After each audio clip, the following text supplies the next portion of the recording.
The Great Hall of the Galactic Council buzzed with tension. Representatives from 12 different species sat around the massive circular table, their various forms creating strange shadows under the blue-white lights. At the center of their debate was humanity, the newest and most controversial addition to their ancient alliance. Ambassador Vex of the Altari leaned forward, his silver skin gleaming as he spoke. The humans have been part of our council for only 6 months, and already they demand equal voting rights. They want trade agreements. They want military partnerships. He paused, letting his words sink in. They forget their place. Counselor. Thal, representing the insectoid Kresh, clicked his mandibles in agreement. Their world is nothing special. Earth scores only Class 7 on the habitability scale. Most of our homeworlds are Class 3 or 4.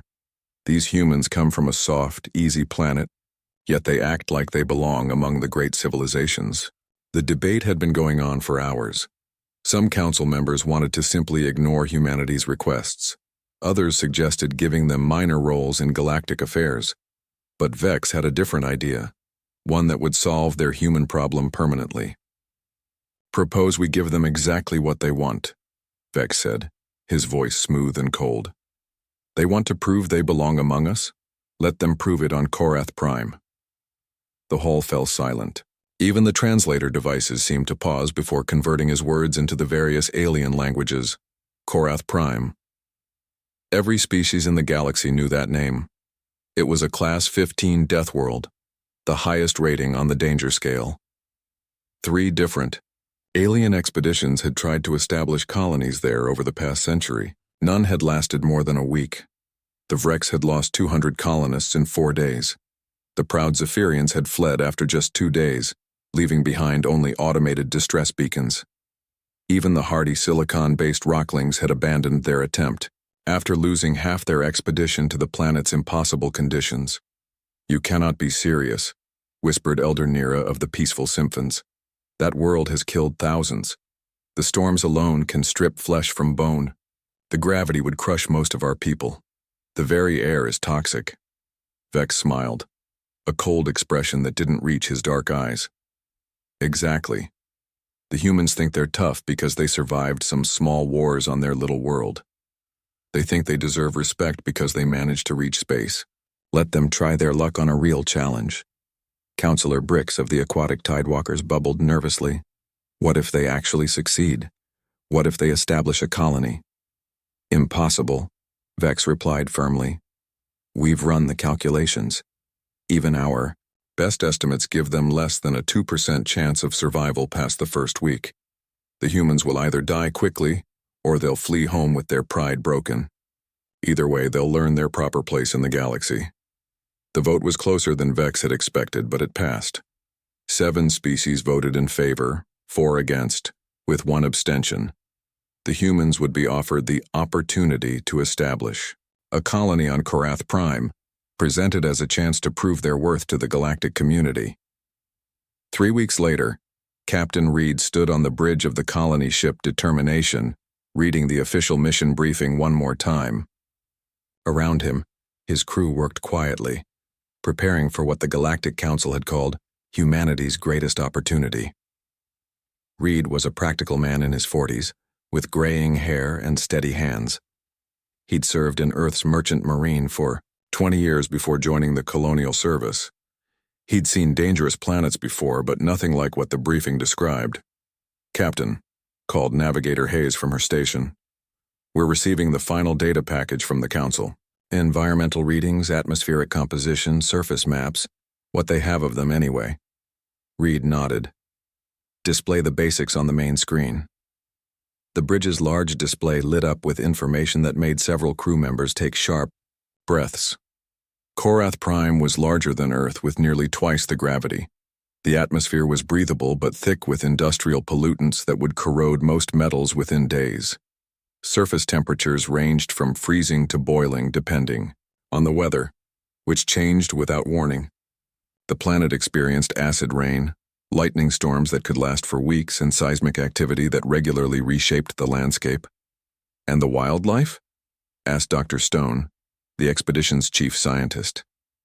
She was a small woman with curious eyes who seemed more excited than worried about their destination. Hayes pulled up another data file. Hostile doesn't begin to cover it. Carnivorous plants that actively hunt prey, pack hunters the size of elephants, flying creatures with acidics, breath, and that's just what previous expeditions managed to catalog before. She didn't finish the sentence. Before they all died, completed Chief Engineer Mills dryly. Mills was a big man with calloused hands who'd spent years building settlements on frontier worlds. Well, at least we know what we're walking into.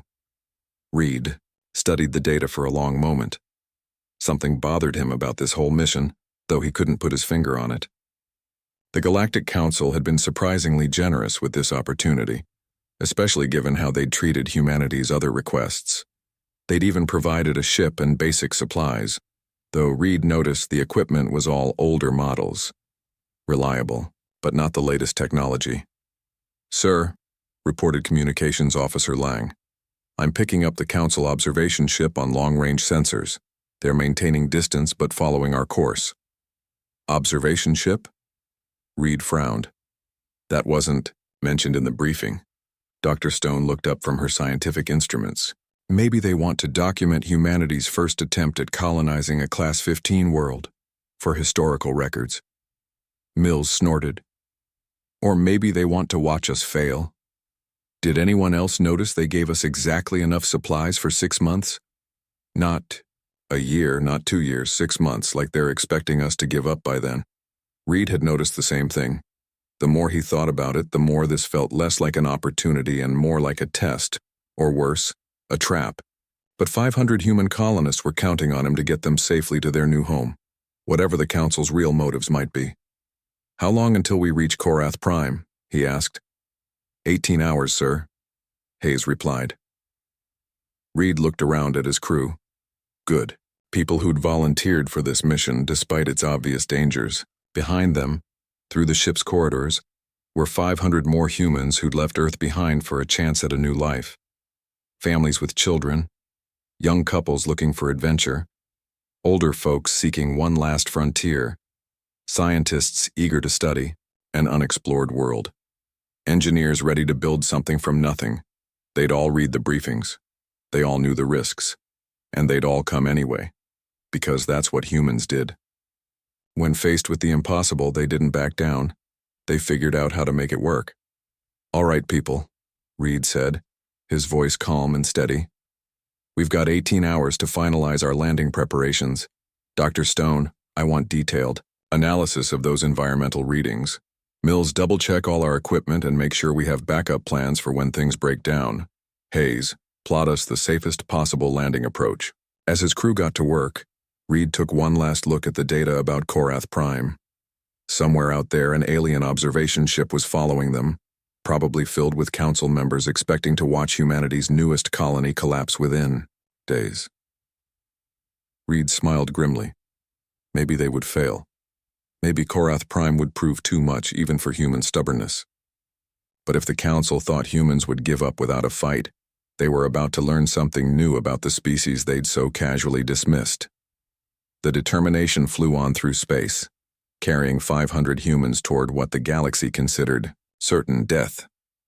In the observation ship following behind, Ambassador Vex watched their approach with satisfaction, already composing the report he'd send back to the Council about humanity's inevitable failure.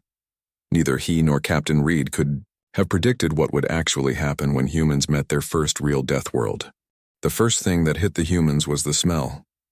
Even before the landing shuttles touched down on Corath Prime's surface, the filtered air systems couldn't completely block the harsh chemical stench that seeped through every seal. It was like breathing inside a battery factory mixed with rotting eggs and burning metal. Captain Reed gripped his safety harness as Shuttle Alpha bounced through the violent atmospheric entry. Around him, 25 colonists held on tight while the small craft shook like a toy in a hurricane. Through the tiny windows, flashes of green lightning lit up angry purple clouds that stretched to every horizon. "Landing zone coming up," called Pilot Martinez over the intercom, her voice strained with concentration. "It's going to be rough, people. This storm isn't giving us any breaks." Reed looked at the readouts on his wrist display. Outside temperature, 47 degrees Celsius. Atmospheric pressure, 2.3 times Earth normal.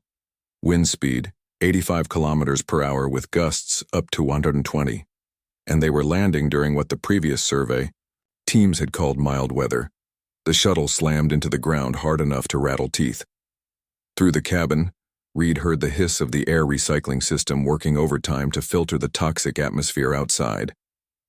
Emergency lights flickered as the shuttle's electronics struggled with the electromagnetic interference from the constant lightning. Hull integrity holding, Martinez reported. But I'm seeing corrosion warnings already. Whatever's in this air, it doesn't like our metal. Reed unstrapped himself and moved to the small window. What he saw outside made his stomach tighten. The landscape looked like a battlefield designed by nightmares. Black soil stretched in all directions, broken by twisted rock formations that glowed faintly with some kind of mineral phosphorescence. Strange trees, if they could be called trees, reached toward the storm clouds with branches that moved too much in the wind, like they were grasping for something. "Captain," came Dr. Stone's voice over the radio from Shuttle Beta. "You need to see this. Our landing scanners are picking up movement, big movement, and it's heading our way." Reed activated his personal scanner and swept it across the area. Outside their shuttle, the readings made him frown. Multiple heat signatures, each one larger than a grown human, were converging on their landing zone from 3 different directions. "All shuttles, this is Reed," he said into his communicator. "We have incoming contact. Everyone stays inside until we know what we're dealing with." But even as he spoke, something slammed into the side of Shuttle Alpha with enough force to tip it slightly. Through the reinforced window, Reed caught sight of what looked like a plant, but a plant with teeth and claws that scraped against the shuttle's hull, leaving deep scratches in the military-grade armor. "Jesus," whispered Martinez. "That thing's trying to eat our shuttle." Aboard the observation ship hovering safely in orbit, Ambassador Vex watched the human landing with satisfaction. Multiple screens showed feeds from automated surveillance drones that the Council had deployed around Corath Prime years ago. "The first shuttle has been grounded for 12 minutes, reported his aide, a young Altari named Kess. "Local predators have already located their position. Estimated time until first casualties, 6 to 8 minutes. Vex nodded approvingly. "Are the other shuttles experiencing similar difficulties?" "Yes, sir. Shuttle Beta is under attack by a pack of what they are. Database identifies as stalker vines, carnivorous plants that typically work together to bring down large prey. Shuttle Gamma has landed in what appears to be a nest of acid spitters." "Excellent," Vex said, settling back in his comfortable chair. "Begin recording everything. The other council members will want to see exactly how quickly these humans collapse when faced with real danger." On the screens, they could see several humans in environmental suits trying to exit their shuttles, only to be driven back by attacks from creatures that defied easy description. One appeared to be a cross between a crocodile and a giant centipede, with dozens of legs and a mouth full of rotating teeth. Another looked like a walking tree, except its branches ended in snapping mouths instead of leaves. "The humans are trapped in their landing craft," Kess observed. "Standard protocol for most species at this point would be to call for immediate evacuation." Vex smiled his cold smile. "Contact the human ship in orbit. Let's see how long it takes Captain Reed to admit defeat and beg for rescue." But Captain Reed wasn't thinking about rescue. He was thinking about lunch. "Dr. Stone," he said into his communicator, "what do we know about the digestive systems of these creatures attacking us?" "Excuse me?" came her puzzled reply from Shuttle Beta. "I'm looking at this plant thing trying to chew through our hull," Reed explained calmly, "and I'm wondering what it eats normally. Because if it's trying this hard to get to us, maybe we taste like something it already hunts." Dr. Stone was quiet for a moment. "That's actually brilliant, Captain. Give me a few minutes to run some scans." While she worked, Reed turned to the colonists in his shuttle.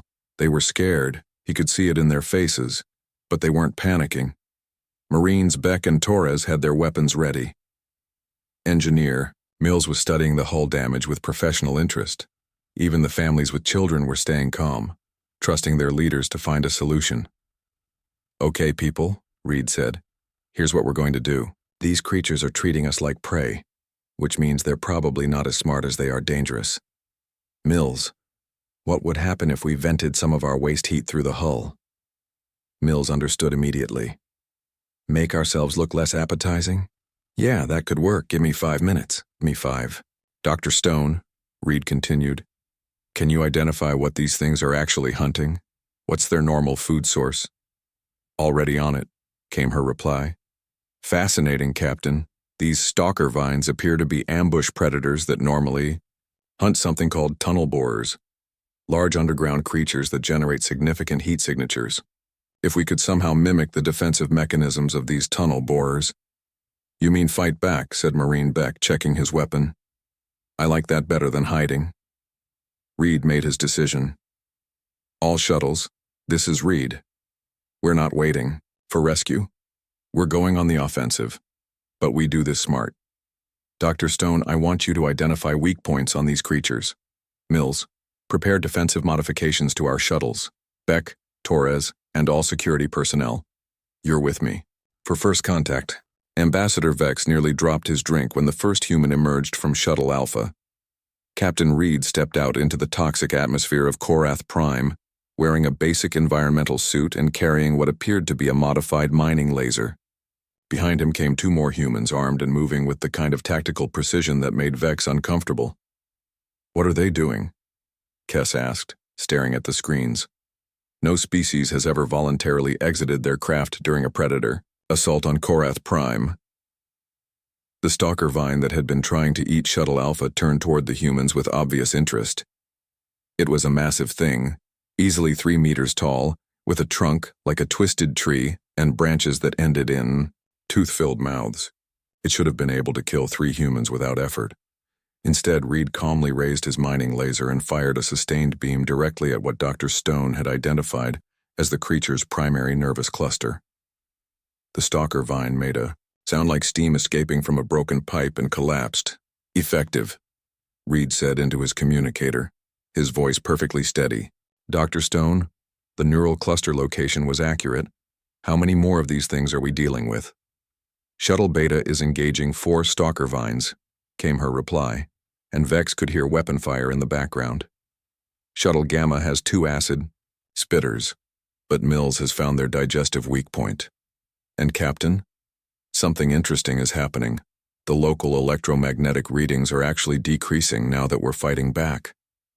Reed nodded, then noticed something that made him smile grimly. Other creatures in the area, things that had been approaching to investigate the noise, had stopped moving toward the humans and were now backing away. They're pack hunters, he realized aloud. But they're not used to prey that fights back effectively. Torres, help me drag this carcass closer to the shuttles. I want the other predators to see exactly what happens when they mess with humans. In the observation ship, Ambassador Vex stared at the screens in growing disbelief. Not only were the humans not dying, they were actively hunting the creatures that had destroyed 3 previous alien expeditions, and they were doing it calmly, methodically, like it was just another day at work. Sir, Kess said quietly, perhaps we should inform the Council that the situation is developing differently than predicted. Vex said nothing. On the screens, he watched human engineers using parts from dead predators to reinforce their shuttle hulls against the acid rain. He watched human scientists collecting samples of everything they killed, already adapting to use local resources. He watched human families setting up temporary shelters in the wreckage of creatures that had terrorized this world for millennia. By the end of the first day, all 500 humans had successfully landed on Corath Prime. 0 casualties, 0 requests for evacuation. Instead, Captain Reed's final report of the day contained a single terrifying sentence. Landing phase complete. Beg. 3 weeks after landing, Engineer Mills stood in what used to be a nest of acid spitters and marveled at what they'd built. The former predator den had been transformed into humanity's first permanent structure on Corath Prime, a workshop that hummed with activity as colonists turned the planet's dangers into useful tools. Hand me that acid sack, Mills called to his assistant. a young woman named Parker who'd volunteered for the engineering corps. Carefully now. These things still pack a punch even after the creature's dead. Parker lifted the biocontainer with practiced ease.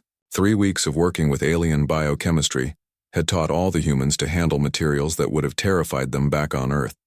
The acid sac contained a chemical compound that, when properly processed, could dissolve almost any mineral they'd encountered on Corath Prime. Perfect for mining operations, Mills muttered, carefully connecting the sac to their improvised refinery.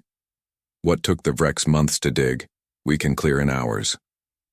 Outside the workshop, the sound of construction echoed across their growing settlement.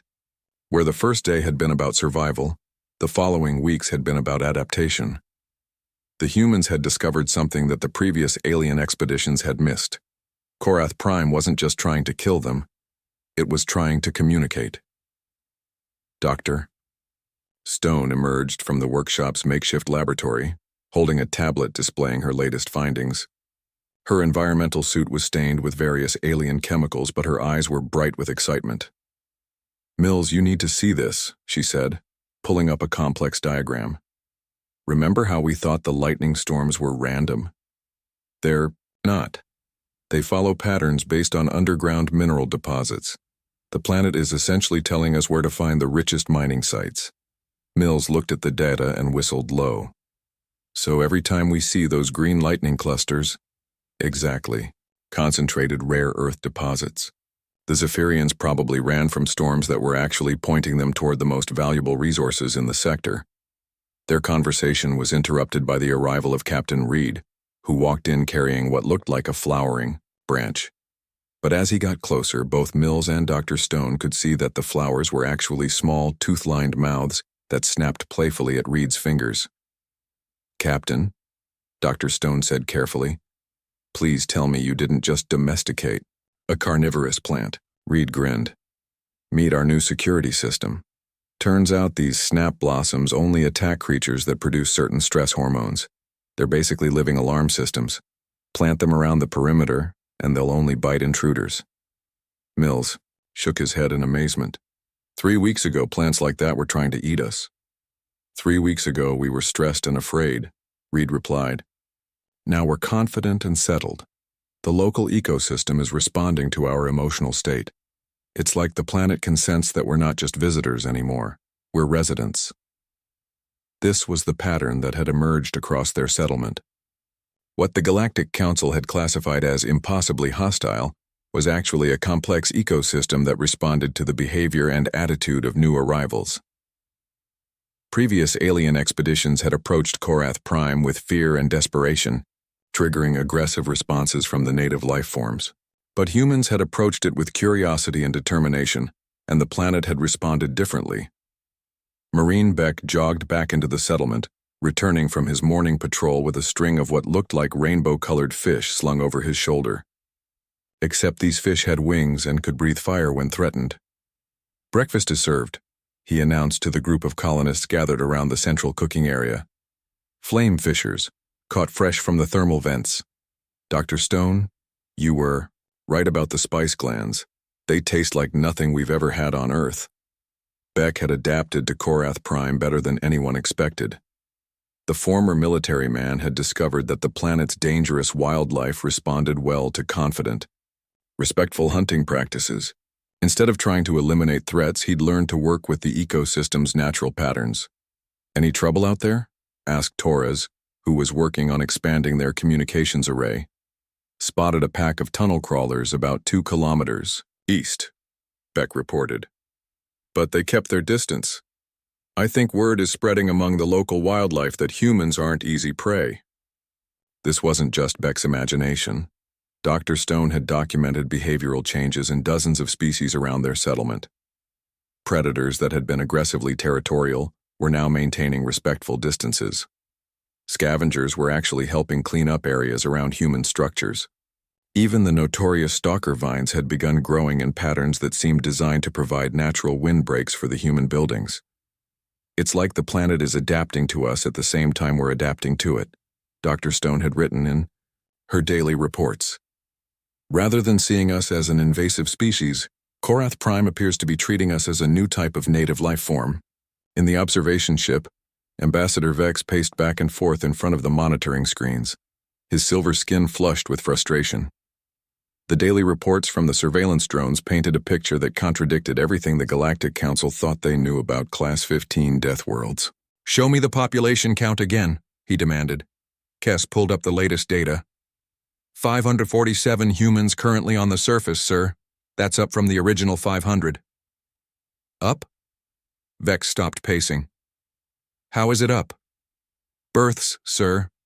3 babies have been born since the colony was established and... Kess hesitated. And what? Requests for transfer, sir. Humans from other colonies are asking to be relocated to Corath Prime. They're calling it a paradise world in their communications. Vex stared at the screens showing the human settlement. What had started as a few defensive shelters was now a thriving town with permanent buildings, cultivated gardens, and even recreational areas. Children played in parks built around tamed carnivorous plants. Adults worked in harmony with creatures that had killed entire alien expeditions. Paradise world, he repeated numbly. They're calling a Class 15 Deathworld a paradise. Sir, Kess said quietly, perhaps we should consider the possibility that our classification system doesn't account for certain variables. Before Vex could respond, their communications officer rushed in. Ambassador, we're receiving a transmission from the human colony. It's addressed to the Galactic Council. Vex felt a chill run down his spine. Put it through. Captain Reed's face appeared on the main screen. He was standing in what appeared to be a comfortable office with windows that looked out over the human settlement. Behind him, alien plants grew in decorative pots, and the sound of human laughter could be heard from somewhere nearby. Greetings, Ambassador Vex, Reed said with a polite smile. I wanted to provide you with our 3-week status report. Vex found his voice. Captain Reed, I trust you're managing the challenges of your new environment? Reed's smile widened. Challenges? Ambassador, I think there's been a misunderstanding. Corath Prime isn't challenging us, it's welcoming us. We've established a permanent settlement successfully integrated with the local ecosystem and begun preliminary resource extraction. Operations? Resource extraction? Vex felt his stomach drop. The rare earth deposits here are incredibly rich, Reed continued cheerfully. We estimate that within 6 months, we'll be able to supply refined materials to the entire sector at competitive prices. We're also developing new technologies based on the planet's unique biochemistry. The potential for scientific advancement is extraordinary. Vex looked at the screens showing the human settlement. What he'd intended as a death sentence had become an economic opportunity. Captain, surely you've experienced some difficulties. Well, the learning curve was steep, Reed admitted, but that's true of any new environment. The key was approaching the situation with the right attitude. Instead of seeing Corath Prime as hostile, we've learned to see it as protective. The planet has incredibly sophisticated systems for identifying and eliminating threats to its ecosystem. But once we proved we weren't a threat, that we were actually beneficial, those same systems began working to help us. Beneficial? Vex could barely form the words. Absolutely. Our presence has actually stabilized several environmental systems that were in flux. The electromagnetic storms have decreased by 40% since we arrived. Mineral extraction activities have improved water table flow. And our agricultural experiments are producing food sources that native species are incorporating into their own diets. Reed paused as if considering his next words carefully. Ambassador, I wanted to thank the Council for this opportunity. Corath Prime is everything we hoped for in a new home. In fact, we've been contacted by several other human colonies requesting permission to establish similar settlements on other Class 15 worlds. The transmission ended, leaving Vex staring at a blank screen. In the silence that followed, he could hear the quiet hum of his ship's systems and the distant sound of Kess updating the colony status files. Sir, Kess said finally, what should we report to the Council? Vex looked at the monitoring screens one more time. Human children were playing in gardens filled with plants that could kill most alien species. Human adults were working alongside creatures that had been classified as apex predators. 6 months after landing, Dr. Stone stood at the edge of what had once been called the Dead Valley, a barren stretch of land where even Corath Prime's hardy predators had refused to venture. Now it bloomed with strange, beautiful plants that glowed softly in the perpetual twilight of the planet's storm-covered sky. "The transformation is remarkable," she said into her recording device, walking carefully between rows of cultivated alien flora. What we initially classified as dead soil was actually a complex mineral matrix waiting for the right catalyst. Human agricultural techniques combined with local biochemistry have created an entirely new ecosystem. Behind her, Farmer Liu tended to his crops with the same care he'd once used for wheat fields back on Earth. The plants he grew now would have been impossible to imagine 6 months ago. Hybrid organisms that combined human agricultural knowledge with Corath Prime's natural adaptability. "Dr. Stone," Liu called, holding up a fruit that seemed to pulse with its own inner light. "The energy melons are ready for harvest. Mills wants to test them in the new power generators." Dr. Stone accepted the fruit, marveling at its warm weight. The energy melons were perhaps humanity's greatest breakthrough on Corath Prime. Living batteries that could store and release electrical power with 95% efficiency. A single fruit could power a human dwelling for a week. "Liu, how many of these did your fields produce this month?" "About 3,000, Liu replied casually. "And that's just from the test plots. Once we expand to the full valley, we're looking at maybe 50,000 per month." Dr. Stone smiled. 50,000 energy melons per month would be enough to power a city. Back on Earth, such technology would revolutionize civilization. Here on Corath Prime, it was just one of dozens of innovations the colonists had developed, by working with their environment instead of against it. In the settlement's expanded communication center, Torres was fielding the 5th request for immigration that day. The calls had been coming in steadily for months. Humans from colonies across the galaxy who wanted to relocate to what had become known as the Miracle World. "New Shanghai Colony, this is Corath Prime," Torres said into her headset. "Yes, we're still accepting new residents, but I have to warn you about the application process. It's not as simple as just showing up." The voice on the other end was eager, almost desperate. "We understand there are challenges, but we've heard about the opportunities, the resource extraction, the new technologies, the quality of life improvements." Torres looked out the window at the thriving settlement. The original 500 colonists had grown to over 2,000 people, with more arriving every week. But not everyone who came to Corath Prime succeeded. The planet still demanded respect, adaptation, and the right attitude. "The biggest challenge isn't the environment," Torres explained patiently. "It's changing how you think about the environment. Corath Prime doesn't just test your survival skills, it tests your ability to become part of something larger than yourself." This was the lesson that had taken months for even the humans to fully understand. Corath Prime wasn't hostile to all life. It was protective of its own ecosystem. Species that tried to dominate or exploit the planet faced its wrath. But species that learned to contribute to the ecosystem's health and balance found themselves welcomed and supported. The failed alien expeditions had approached Corath Prime like conquerors. They'd brought weapons to fight the wildlife, machines to reshape the landscape, and shields to protect themselves from the environment. Every action had marked them as threats to be eliminated. Humans had initially made the same mistakes. But their natural adaptability had allowed them to recognize the pattern and change their approach. Instead of fighting the planet, they'd learned to dance with it. Captain Reed walked through the settlement's newest district where human architects worked alongside native crystal formations to create buildings that seemed to grow from the planet itself. The structures were more beautiful than anything he'd seen on Earth. Organic curves that channeled wind and rain into power systems, walls that filtered air and regulated temperature naturally, foundations that actually strengthened the ground they were built on. "Captain," called Engineer Mills from the construction site of their newest project, "you need to see this." Reed approached the foundation dig, where Mills and his team were working on what would become Corath Prime's first industrial complex. But instead of the usual concrete and steel construction, they were cultivating specialized organisms that would serve as living machinery.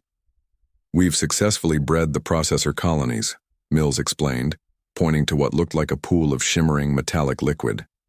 "These organisms can break down raw ore and separate rare minerals with 99.7% efficiency. No heat, no toxic waste, no energy consumption beyond basic feeding." Reed stared at the pool of living metal refiners. "How long until full production?" 2 weeks for the first line, maybe 6 weeks for full industrial capacity. "Captain, when this gets out, every mining operation in the galaxy is going to want this technology." But Reed was thinking about more than just mining. The implications of truly biological technology, organisms that could manufacture, process, and refine materials without the industrial pollution that plagued most civilized worlds, would change everything. Not just for humans, but for every species in the galaxy. "Mills, I want you to start documenting everything. Full technical specifications, breeding protocols, care and feeding requirements. Make sure we can teach this to others." Mills looked surprised. "Sir, this technology could give humanity a massive economic advantage. Why would we share it?" Reed looked out over their thriving settlement, where human children played alongside alien creatures in perfect harmony. "Because that's not what Corath Prime has taught us. This planet doesn't reward greed or competition. It rewards cooperation and balance. If we try to hoard these innovations, we'll be acting like the old alien expeditions that failed here." In the observation ship, Ambassador Vex read the latest intelligence reports with growing alarm. The humans on Corath Prime weren't just surviving. They were thriving in ways that challenged the fundamental assumptions of galactic civilization. "Economic projections show that Corath Prime will be the most productive world in 3 sectors within a year," reported his aide. "Their resource extraction rates exceed anything we've seen, but with 0 environmental damage. Their agricultural yields are impossible by conventional standards, and their technological innovations—" "I can read," Vex snapped, but his anger was directed at himself as much as the situation. Every projection the Council had made about humanity's failure on Corath Prime had been wrong. "Sir, we've also detected unauthorized Council species attempting to establish their own settlements on Class 15 worlds. 2 Vrex expeditions, 1 Zephyrian research team, and a Kresh mining operation. All of them citing the human success model as justification." Vex felt his stomach clench. If other species started successfully colonizing Deathworlds using human techniques, the entire balance of galactic power would shift. The most valuable real estate in the galaxy, the resource-rich, worlds that everyone had written off as uninhabitable, would suddenly become the new centers of civilization. And the results of those expeditions? The Vrex lasted 3 days before evacuation. The Zephyrians made it a week, but lost half their team to environmental hazards. The Kresh. The aide paused. "The Kresh are still trying, sir, but their casualty rates are approaching 60%.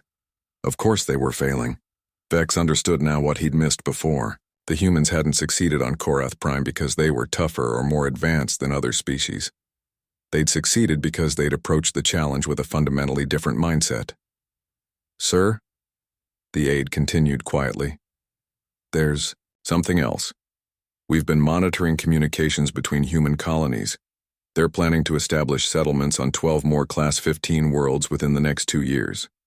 12 more worlds. If humans could replicate their Corath Prime success even half as well on other Death worlds, they would control the most resource-rich territories in the galaxy within a decade." "Contact the Council," Vex said finally. "Request an emergency session. We need to discuss revising our approach to humanity." As his aide hurried away, Vex looked one more time at the screens showing the human settlement. What had started as 500 desperate colonists had become a thriving city of over 2,000 people. Their buildings gleamed in harmony with the alien landscape. Their children grew up speaking both human languages and the chemical communication methods of native species. Their scientists had made breakthrough discoveries that would advance galactic knowledge by centuries. The punishment that was supposed to humble humanity had instead given them the keys to galactic dominance. Vex had the uncomfortable realization that the hunters had become the prey. The Galactic Council had thought they were setting a trap for humanity. Instead, they had trapped themselves. 1 year after landing on Corath Prime, Captain Reed stood in the Grand Council chamber of what had once been an impossible dream. A thriving human city built in harmony with one of the galaxy's most dangerous worlds. The chamber itself was a marvel of bioengineering, its walls formed from living crystal that pulsed gently with stored energy from the planet's lightning storms. Around the circular table sat representatives from 12 different human colonies, all of them eager to learn the secrets of Corath Prime's success. But Reed's attention was focused on the large viewing screen that showed an incoming council ship, the first official visit from the Galactic Council since the colony's establishment. "Captain," said Dr. Stone, entering the chamber with a thick datapad in her hands. "The final numbers are ready for the council presentation." Reed accepted the pad and scrolled through the statistics that told the story of humanity's transformation from galactic newcomers to a major power. In 12 months, Corath Prime had gone from an empty Deathworld to the most economically productive planet in 3 sectors. Population: 5,847 humans, with immigration requests backlogged for 18 months.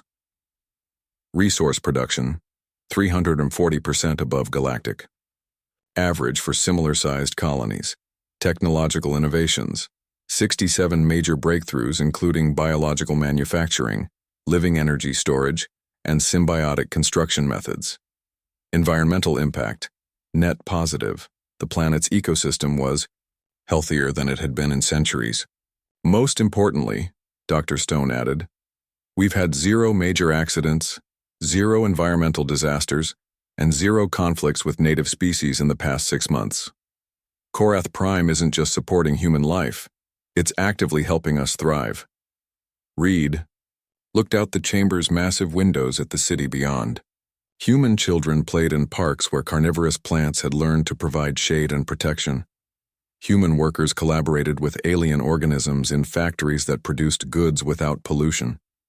Human artists created sculptures that incorporated living materials, creating artworks that grew and changed over time. "Any word from the other Deathworld colonies?" Reed asked. "All successful," Dr. Stone replied with obvious pride. "New Titan colony on Hellforge Prime is already extracting rare minerals using the biological processes we developed here. The Stormbreak settlement has found ways to harness planetary electrical systems for unlimited clean energy.